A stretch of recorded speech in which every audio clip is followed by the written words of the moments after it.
मधुमेह इस समय बहुत ही कॉमन बीमारी है। हर 10 आदमी में से एक आदमी को ये आजकल हो रही है। मधुमेह शरीर में शर्करा की लेवल थोड़ा ज़्यादा हो जाता है, जिससे कि बहुत से बीमारी इस पलते हैं। अगर ये कंट्रोल नहीं है तो मोटापा, कार्डियोवास्कुलर डिजीज़ जैसे कि हार्ट अटैक का खतरा, गुर्दे का खतरा जिसे कि डायबिटिक नेफ्रोपैथी कहते हैं, आँख का खतरा जिसके डायबिटिक रेटिनोपैथी कहते हैं, नर्व्स का सुन्नपन जिसे कि डायबिटिक न्यूरोपैथी कहते हैं, ये सब कॉमन कॉम्प्लिकेशंस हैं। गैंग्रीन, ये सब कॉमन कॉम्प्लिकेशन है। डायबिटिक फुट, ये सब कॉमन कॉम्प्लिकेशन है अगर हमारी डायबिटीज़ अनकंट्रोल्ड रहती है। एक बार अगर आपको डायबिटीज़ हो गई तो आपको दवा खानी पड़ेगी। दवा से ये नियंत्रण में रहेगी या एक्सरसाइज या परहेज से नियंत्रण में रहेगी।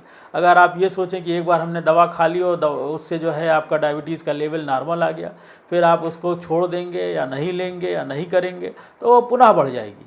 उसका ज़्यादा नुकसान है, इसलिए आप किसी के चक्कर में ना आएँ। दवाई रेगुलर खाएं, जैसा कि आपके डॉक्टर ने आपको बताया है उस तरीके से आप उसकी खुराक कर सकते हैं।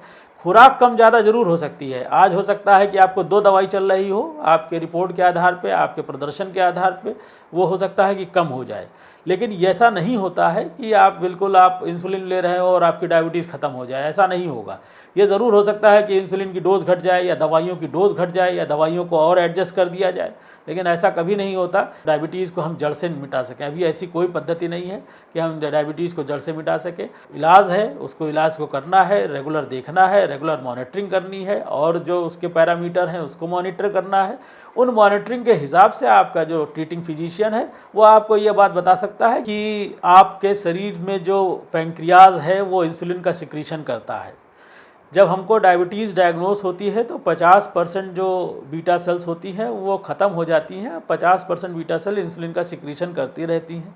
हम जो लोग जो ये दवाइयाँ देते हैं या जो भी मेडिकेशन करते हैं, उनमें कुछ दवाइयाँ ऐसी होती हैं जो कि इंसुलिन के सिक्रीशन को उसी 50% से निकाला करती हैं, शुगर को कंट्रोल करती हैं वहाँ से निकालने के अतिरिक्त। लेकिन जब वो 50% भी आपका ख़त्म हो जाता है तो अब शरीर को बाहर से इंसुलिन की ज़रूरत होती है, तो हम उसे बाहर से लगाते हैं, इंसुलिन देते हैं। कम मात्रा की दवाई खाओ या उससे ज़्यादा मात्रा की दवाई खाओ, लेकिन ऐसा कहना कि ये मर्ज़ एक बार में ख़त्म हो जाएगा या ये मर्ज़ ख़त्म हो जाता है तो ये संभव नहीं है। ये मिथ्या है और इस मिथ्या को हमें ये समझना चाहिए कि हम इसको अपने साथ ही नुकसान कर रहे हैं, अपने लिए नुकसान कर रहे हैं।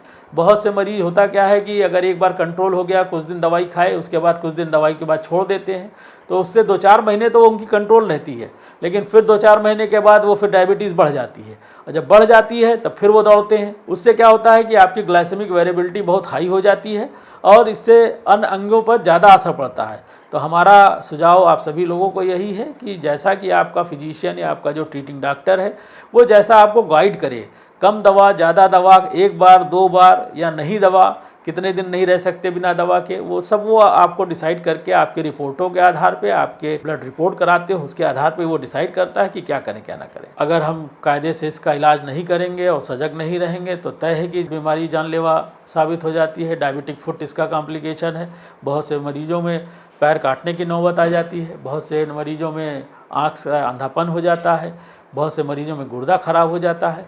तो ये सब खतरनाक है और आपके जीवन के लिए खतरा है।